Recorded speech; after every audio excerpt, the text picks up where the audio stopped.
ওসমান হাদির যে ভাই আছে ওমর, তার সাথে কথা বলেছি। তারা আজকে যে ক্যাম্পেইন করতেছিল আপনার বিজয়নগরে, সেই সময় ক্যাম্পেইন চলা অবস্থায় তারা রিকশায় ছিল। এই সময় এসে মোটরসাইকেলে যে যারা গুলি করেছে তাদেরকে আইডেন্টিফাই পর্যন্ত করা হয়েছে। সিসিটিভি ফুটেজ এবং ক্যামেরা দেখে এখন পর্যন্ত আইডেন্টিফাই করা হয়েছে। আমরা আইন শৃঙ্খলা বাহিনীকে বলছি, অবিলম্বে চারপাশের সকল সিসিটিভি ফুটেজ আপনারা কালেক্ট করেন। বাংলাদেশে স্বাধীনতা সার্বভৌমত্বের আজাদির মুখপাত্র হচ্ছে হাদি, গণ অভ্যুত্থানের ভয়েস হচ্ছে হাদি। অতএব কোনোভাবে এই রাষ্ট্রকে দুর্বৃত্তপনার কাছে আমরা সারেন্ডার করতে দেব না। বাংলাদেশের এই আজাদির কম্প্রোমাইজ আমরা করতে দেব না। অন্তর্বর্তীকালীন সরকারকে বলছি, নির্বাচন কমিশনকে বলছি যে প্রশাসনের উপরে, আইন শৃঙ্খলা বাহিনীর উপরে যেই খুবই অল্প নিয়ন্ত্রণ এবং কর্তৃত্ব আপনাদের দেখতে পাচ্ছি, এই অবস্থায় কোনো ভালো নির্বাচন আপনারা করতে পারবেন না। ইতিমধ্যে আমরা দেখেছি যে এস আলম হাসিনা মিলে বাংলাদেশে যে অরাজকতার প্ল্যান করেছে, তারা বাংলাদেশের জাতীয়তাবাদী দিল্লির আধিপত্যবাদের বিরুদ্ধে যারা কথা বলছে তাদেরকে তারা অ্যাসাসিন করবে, টার্গেট কিলিং করবে, সেই পরিকল্পনা করছে। আমরা সরকারকে বলছি, ইমিডিয়েটলি 1 থেকে 2 দিন আপনারা যৌথ বাহিনী ডিপ্লয় করে কম্বিং অপারেশন করেন।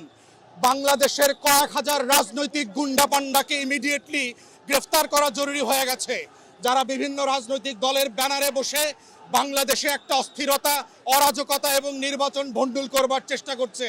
এই জায়গাগুলোতে ডিপ স্টেটের একটা সম্পর্ক আছে, দিল্লির আধিপত্যবাদ জড়িত আছে। যারা রাজনৈতিক প্রতিদ্বন্দ্বী আছে, নির্বাচনে হেরে যাবার সম্ভাবনা দেখতে পাচ্ছে, তরুণদের থেকে ডিসকানেক্ট হয়ে গেছে, তারাও ভয় আছে। এই সব শক্তিগুলোকে নিয়ে নতুন করে প্রতিবাদের আওয়াজ তুলতে হবে এবং আমরা এই বিচার, এই প্রতিবাদ কন্টিনিউ হবে।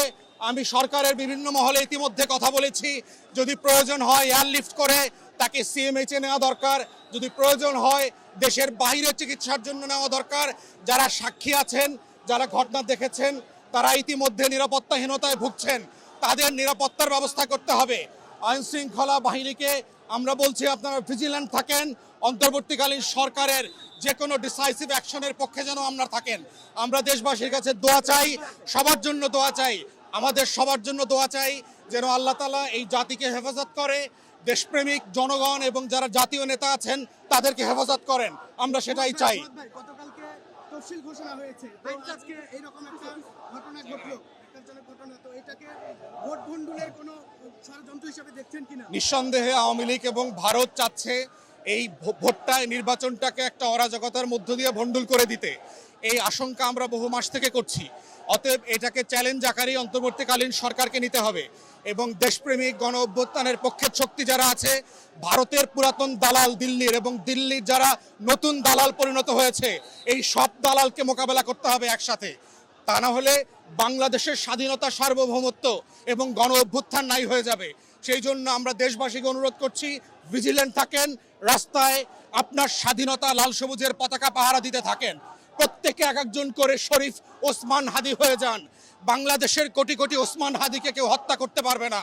এটাই হচ্ছে বাংলাদেশের আগামী দিনের লড়াইয়ের আজাদির শর্ত।